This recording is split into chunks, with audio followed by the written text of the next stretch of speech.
Alors, on entend beaucoup parler du dépouillement dans les différentes spiritualités. Et le dépouillement, qu'est-ce que c'est? Qu'est-ce que c'est concrètement? Qu'est-ce que ça signifie? Qu'est-ce que ça engendre? Si ça t'intéresse, reste bien jusqu'au bout.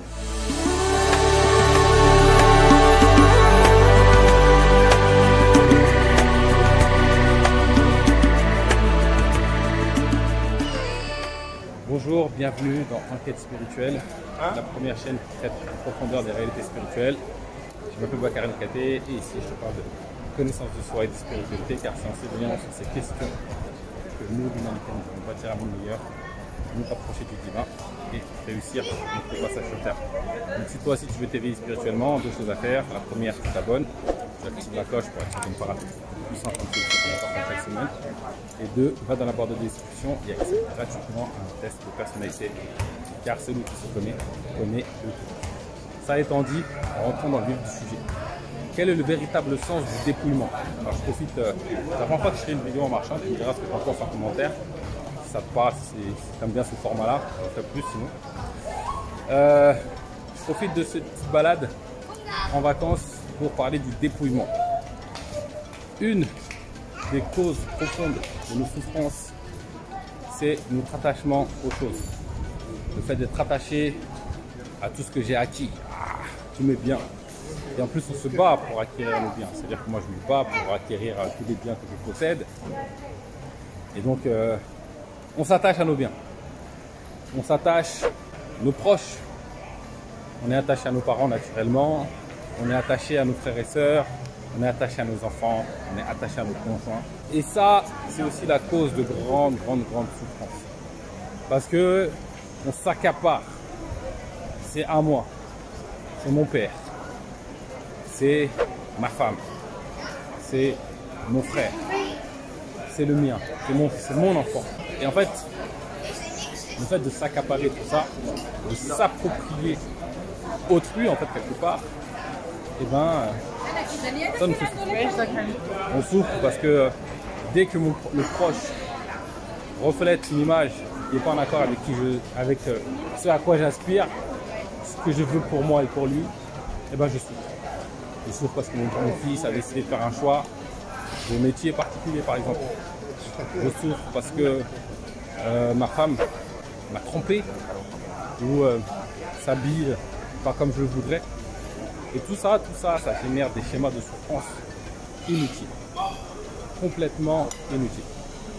Parce qu'on s'attache. Il y a aussi le dépouillement en rapport avec sa propre personne. Moi, je suis docteur. Je possède le doctorat. Moi, j'ai fait 5 ans d'études. Moi, je suis cadre. Moi, je suis français.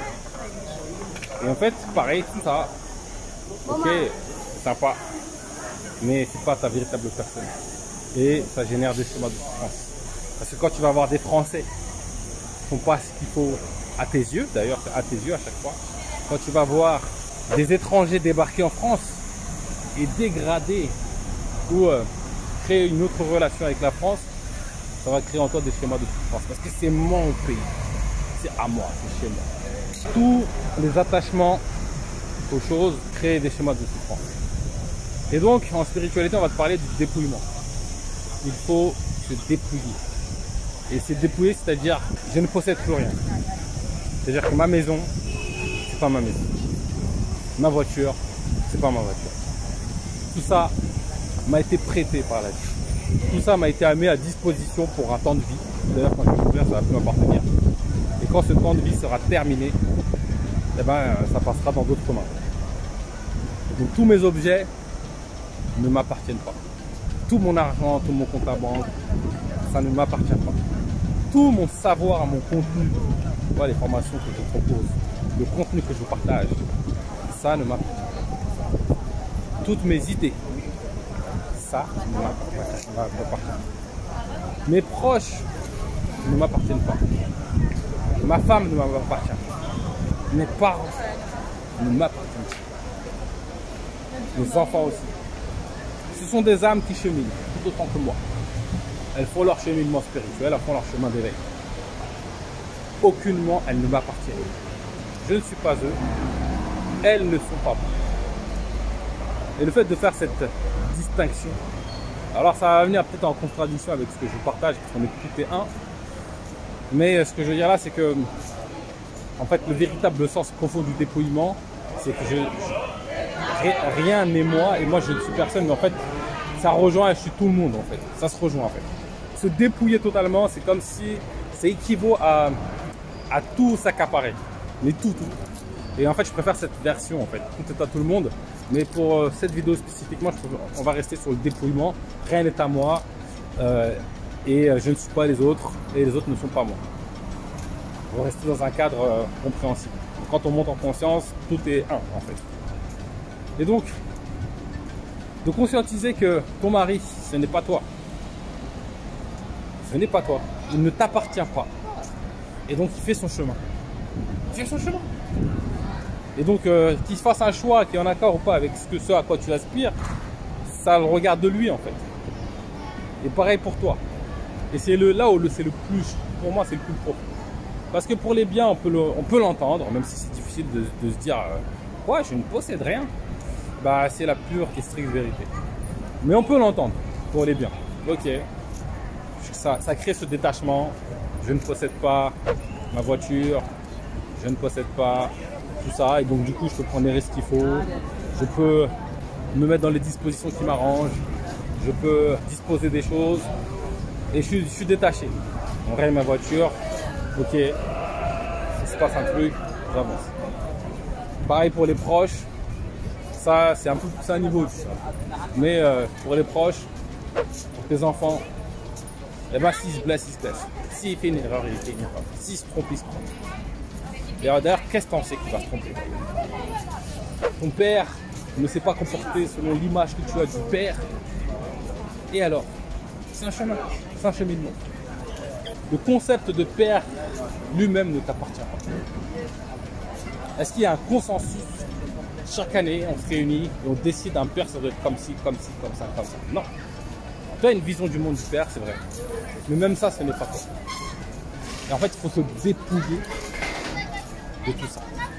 Et le niveau ultime, c'est par rapport à ta personne, par rapport à toi, par rapport à tous tes acquis.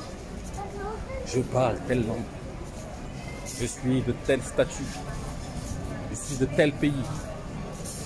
Et en fait, de tout ça, il faut que tu apprennes à t'en dépouiller, ce n'est pas toi. Parce que si je te pose la question, qui es-tu? Je pose la question, qui es-tu? Et tu me réponds, bah, je m'appelle Bakary, j'ai 36 ans, j'ai 3 enfants. Je suis tel métier, je fais ça dans la vie, j'aime ça, j'aime ci, j'aime ça, j'aime ça, j'aime ci. Est-ce que tout ça là, est-ce que ça reflète qui tu es? Est-ce que ça reflète vraiment qui tu es? Si jamais je te laisse une journée tout entière pour te décrire, voilà, j'ai les yeux comme ça, j'ai les cheveux comme ci, j'ai les cheveux comme ça, je parle comme ça, j'aime ça, je suis de tel pays, tout ce qui vient derrière le je suis là, en réalité tu peux jeter à la poubelle. Et à partir du moment où tu vas rajouter quelque chose derrière le je suis, tu es dans l'erreur par rapport à qui tu es. Parce que même si je te laisse une journée à m'expliquer, à me dire qui tu es, ça ne suffira pas à te résumer en tant qu'être. Ça ne suffit pas. Ça ne suffit pas. Même si je te laisse 10 ans, tu as 10 ans pour exprimer tout ton être, ça ne suffira pas à te décrire. Et donc, on s'attache à des qualificatifs, alors que les qualificatifs ne nous résument pas.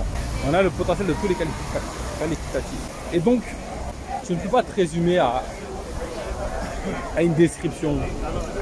Ton être est beaucoup plus riche que ça, beaucoup plus profond que ça. Et donc, si tu as fait une erreur dans le passé, si tu as commis une action répréhensible aux yeux des humains, si tu n'as pas le niveau de conscience auquel tu aspires, le niveau de compétence, de connaissance auquel tu aspires, si tu commets des erreurs, ben, le dépouillement c'est de te dire c'est pas toi. En vrai c'est toi, mais ça représente une partie infime de qui tu es. complètement infini. Et donc dans cette vidéo, j'aimerais que tu apprennes à conscientiser le sens du dépouillement. Et le sens du dépouillement, c'est conscientiser que tout ce qui vient derrière le je suis est faux. En fait, pour être juste, tu devrais t'arrêter juste à je suis. C'est pas mal. Tu es. Tu es une conscience qui observe, qui s'observe. Le véritable sens du dépouillement, c'est de conscientiser que rien n'est acquis, jamais. Que ce soit dans le business, que ce soit un bien, que ce soit un statut, que ce soit tout ce que tu vas qualifier t'appartenir, tu es dans les mains. Tu t'ignores. Et en fait, le paradoxe, c'est que quand tu vas rentrer dans le dépouillement total, c'est à ce moment-là que tu vas posséder absolument tout posséder. Beaucoup de réalités spirituelles se trouvent dans la réunion des paradoxes. C'est comme ça, c'est la vie. Bon, c'est tout pour aujourd'hui. Si cette vidéo t'a plu, comme d'habitude, pouce bleu, dis-moi en commentaire ce que tu en as pensé, like, partage, et je te donne rendez-vous très prochainement pour du nouveau contenu autour de l'éveil spirituel.